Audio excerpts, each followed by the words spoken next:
नेमकं प्रकरण होतं, तिथे काय नेमकं घडलेलं होतं त्यावेळेस आणि तुझ्यावरती दबाव कशा प्रकारे निर्माण केला? मी माझ्या बहिणीसाठी गोळ्या आणायला गेलतो, गोळ्या भेटले नाही, मेडिकलला गेलतो मी. मेडिकलला गोळ्या भेटले नाही, मग बहिणीला फल फ्रूट आणायला गेलो मी. फल घेताना मी त्याला मराठीमध्ये विचारला, हा किती रुपये किलो आहे? तो बोलतो मला मराठी येत नाही. मी बोललो मराठी येत नाही तर तू किती वर्ष झालं तुला? तो बोलतो 10 वर्ष. महाराष्ट्र राहतो ते कशाला तू बोलतो? मी बोललो मी मराठीतच बोलणार. मग असा वादवाद झाला. घरीच चाललेलो मी परत, त्यांनी परत मला बोलवला. त्यांनी बोलून मग बोलतं ये लडकाता बोलतं, असा बोलायला लागले. बोलो मी मराठीतच बोलणार. तो बोलतो मेरे को मराठी आता नाही, हिंदी में बोलतो हिंदी में. मग असं असते 10-15 जण जमले. परत त्यांनी कोणाला जर बोलवलं, तो चष्मावाला का होतं मला पण माहीत नाही, त्यांनी बोलवलं आहे एकाला.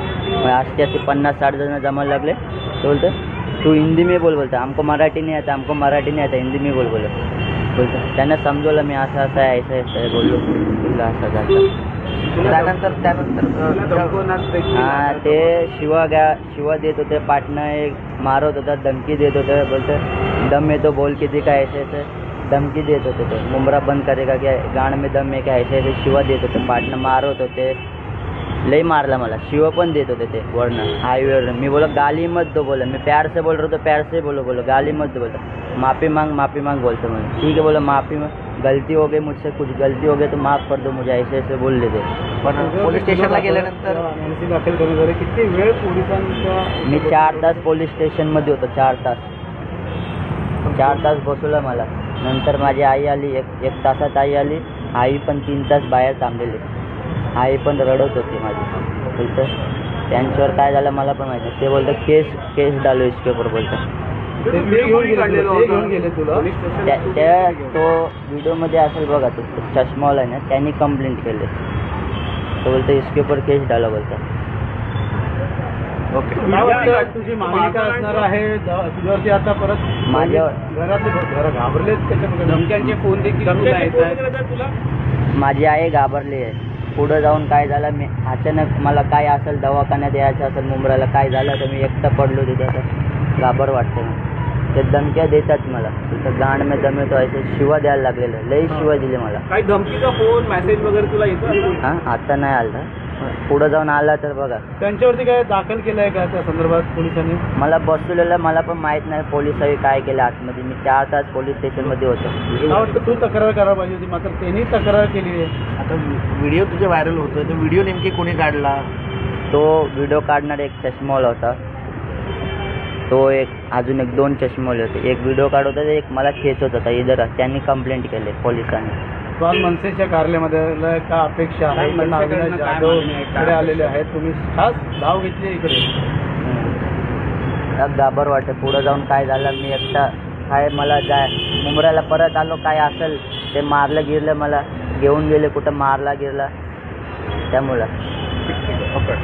अविनाशजी, वाढत चाललेला मला वाटतं की तुम्ही जर मागच्या काही दिवसात बघाल तर मराठी माणसाच्या बाबतीमध्ये अपमानास्पद काही गोष्टी आता घडायला लागलेल्या आहेत. मुंबईतली कालची घटना ही दुर्भाग्यपूर्ण आहे. तो मुलगा त्याच्या बहिणीसाठी औषधं घ्यायला गेला होता, तिथनं तो फळं घ्यायला गेला. फळं घेताना त्याने 100 रुपये किलो फळं सांगितलं. तो बोला 50ला देणार का? तो हिंदीत बोलत होता, हा बोला मराठीत बोलला, महाराष्ट्रात राहत होतो.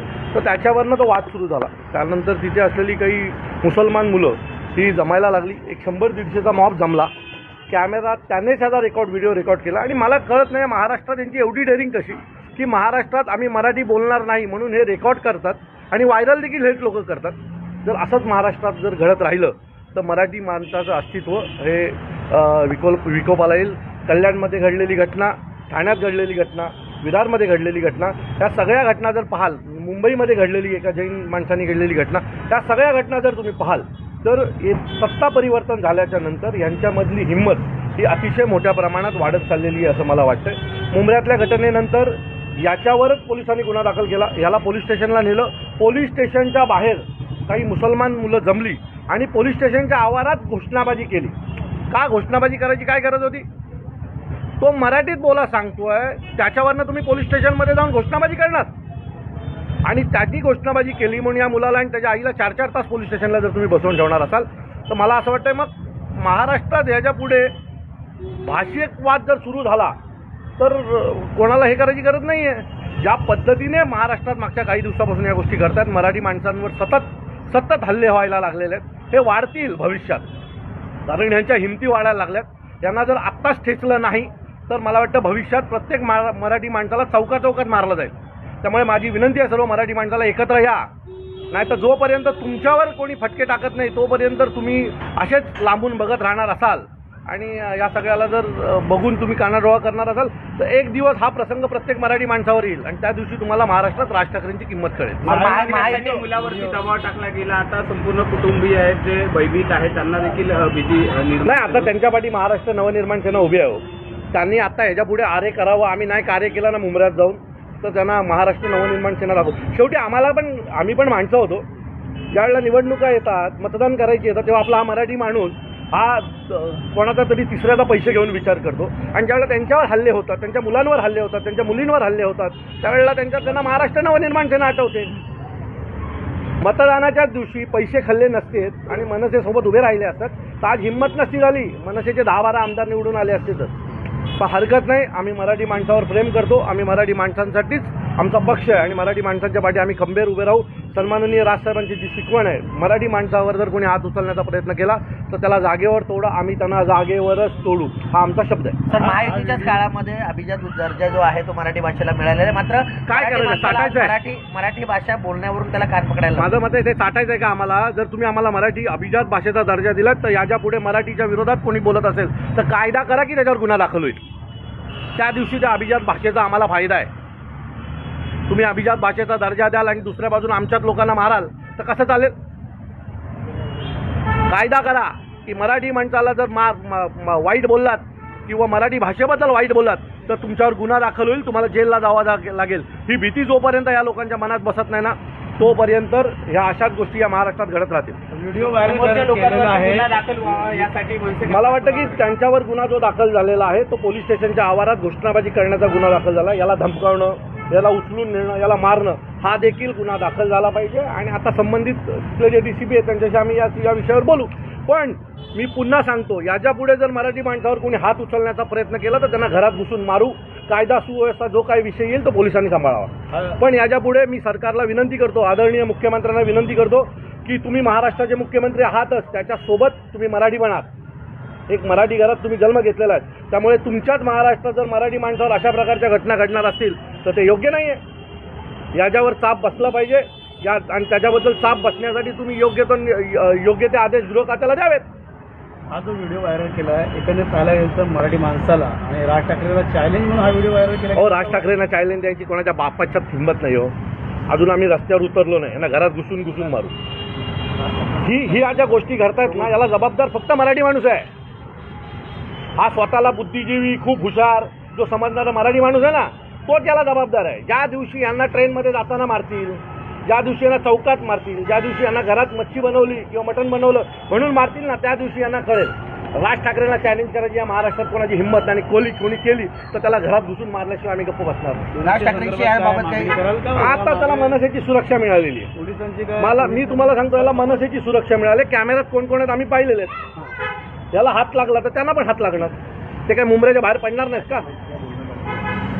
ज्या दिवशी भेटतील आमच्या रेडियसमध्ये त्या दिवशी त्यांना ते आमच्याच पद्धतीने उत्तर दिलं जाईल. राज ठाकरेंशी या संदर्भात काही चर्चा झाली नाही साहेबांची अजून याबद्दल काही चर्चा झालेली नाही आहे. पण मला खात्री आहे की जी आमची भूमिका आहे ती सन्माननीय राजसाहेबांची भूमिका असेल. आणि पोलीस ठिकाणी पत्र व्यवहार करणार का? आम्ही पोलीस स्टेशनला जाऊन भेट देणार आहोत. आम्ही DCPना जाऊन भेट देणार आहोत आणि DCPना विनंती करणार आहोत की या ज्या घटना ठाणे जिल्ह्यात, प्रामुख्याने ठाणे जिल्ह्यात खूप मोठ्या प्रमाणात घडतात. सन्माननीय राजसाहेबांनी मागे म्हटलं होतं, तुम्ही ते साहेबांना गांभीर्याने, महाराष्ट्रात तसं लोक ते काय बोलतात ते गांभीर्याने घेत नाहीत आणि कालांतराने त्यांना कळतं. साहेब जे म्हणत होते ना एवढे दिवस की ठाणे हा एकमेव असा जिल्हा आहे जिथे 7 महानगरपालिका झाल्या.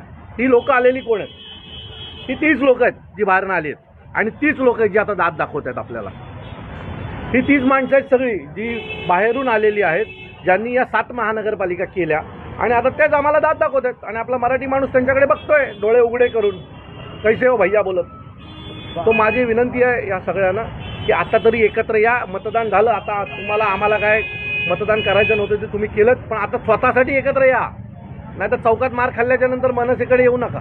बांगलादेशी वाढत आहे त्यावरती पोलीस आता ॲक्शन मोडमध्ये आहे. मला असं वाटतं की आजचा विषय हा आमच्या मराठी माणसांवर झालेल्या हल्ल्याचा आहे, सतत होत चाललेल्या हल्ल्याचा आहे. सो याच्या बाबतीत आज बोलणं गरजेचं आहे. पुढचा विषय आमचे पक्षाचे नेते मांडतील. ओके.